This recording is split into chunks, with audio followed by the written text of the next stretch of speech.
You know, Did what's you the go to difference? the people you were working with for help, guidance? Like, hey, I'm not making I money. went to somebody once. What did they say?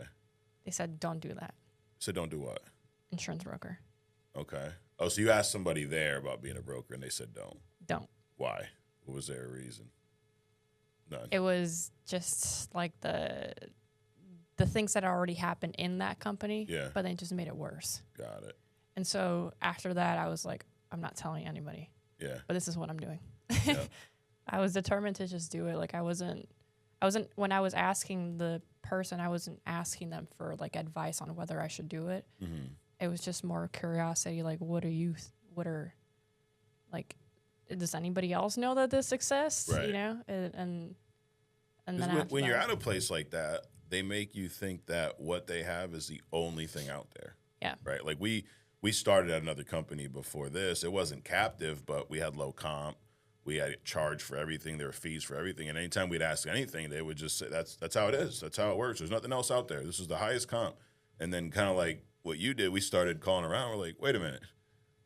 They give out comp here? Then why is our comp all the way down here? Oh, they actually have leads that aren't shared by everybody. Why do I get the same leads that you have? You know, you start asking questions. That's the thing. If you start asking questions at your company and they tell you to shut up or they don't answer you, go look somewhere else for the answer. Yeah. Right? Because they know the answer. They just don't want to share it with you. So how long did that go on before you found us? Did you look at any other companies first or? No. No. So to me, it literally wasn't about like the company. Okay. It was more about like I was bought in more into like the vision that I had long term. And I knew that like, thankfully Family First Life had that vehicle, Yeah. you know? And so I took the opportunity on and I called Breon and I Yeah. was like, hey, we're moving to Florida and we're making it happen. Okay. And then, How'd you land on us though? So you're looking for any opportunity. Yeah. What did you find that led you to Family First Life?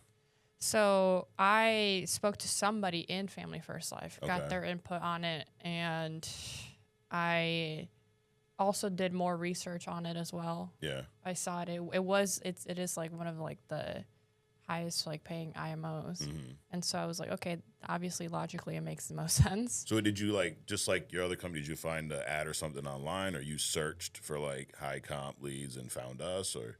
No, it was just I just spoke to somebody in it already. Okay. And I got their input, Yeah. and I also just saw it in person too. Okay. I saw it in person happening. I saw the live sales, Yeah. the constant sales, like minute by minute. And I was like, no way. Like, how does this exist? Yeah. You know? And so I knew logically, I did the decision logically. Okay.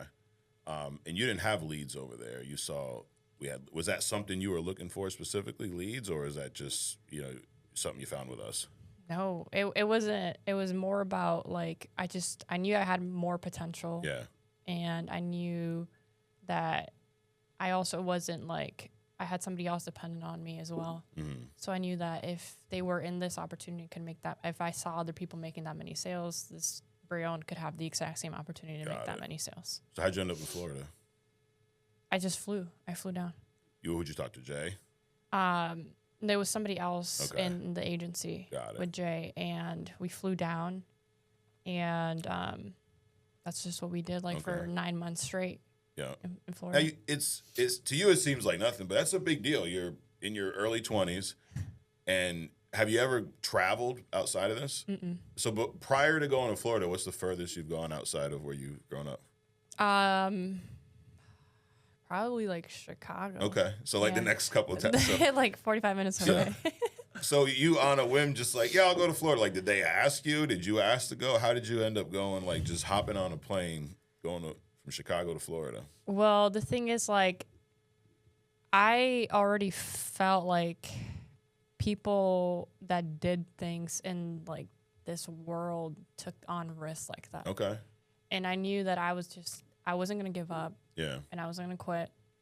And I knew damn well I wasn't going to be somebody on the street. Yeah. So no matter what it took, I was going to make it happen.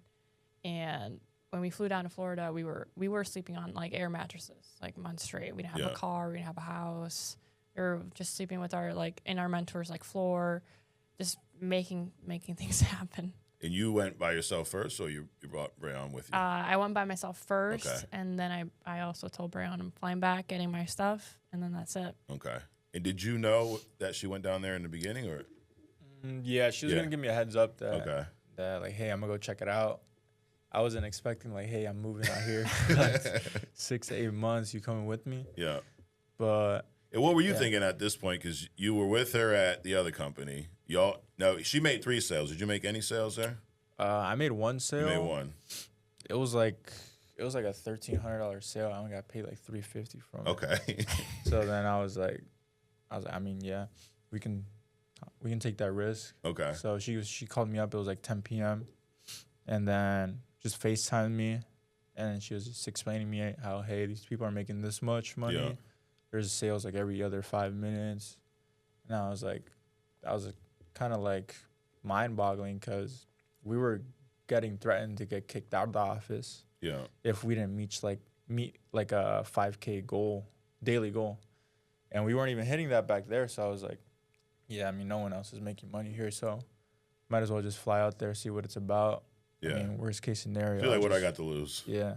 And then we flew out there. We were just working nonstop. Yeah. Like, I remember when we first landed, I kind of had like a weird feeling like in my stomach. It was like I was excited, but also nervous and worried. Like, I don't even know how to describe it. Yeah.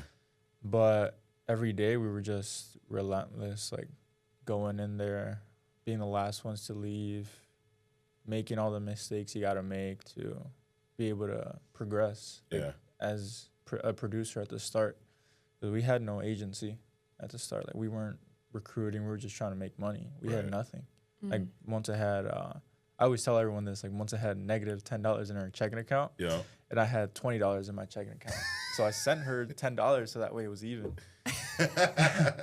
And that's just like something that I'll always memorize. Yeah. And, like, this is when you were down in Florida. Yeah, this was like the second month out there. And it was kind of crazy because I was hanging out with all my closest friends I grew up with. Yeah. Like, they had no clue what I was doing or that I was going to leave. And then I didn't see them. No one, not family, friends for like 6, 8 months. You guys were down there for 8 months? Yeah. Yeah. Yeah. For like 9 months, right? Yeah. Yeah. And then we had an Airbnb, and we were out there with other new agents. A lot of them, I don't even know what they're doing now, because it's a really difficult industry. So you joined. What month was this when you went down to Florida? This was March. March of last year. Because we got there like last week of February. Okay. But in March is when we actually were able to actually start selling and, producing. So you started in March, and we talked about your production. You ended up, what was it, like 260 something? What'd you make last year? Last year, on all my W-2s and taxes, it was $114,000. Okay. What's the most you made prior to that? Prior, nothing. I had no job nothing. before. I dropped out. I dropped out of school, and then I was working, but I was just getting paid cash. Like, I was doing a contracting job with my dad. Yeah. Just like manual labors, using my hands. And then I got into captive company with Monserat. Yeah. And I made one sale. So you made $350. So from $350 to $114,000. If you like this clip, check out the full podcast in the description, and be sure to like, comment, and subscribe.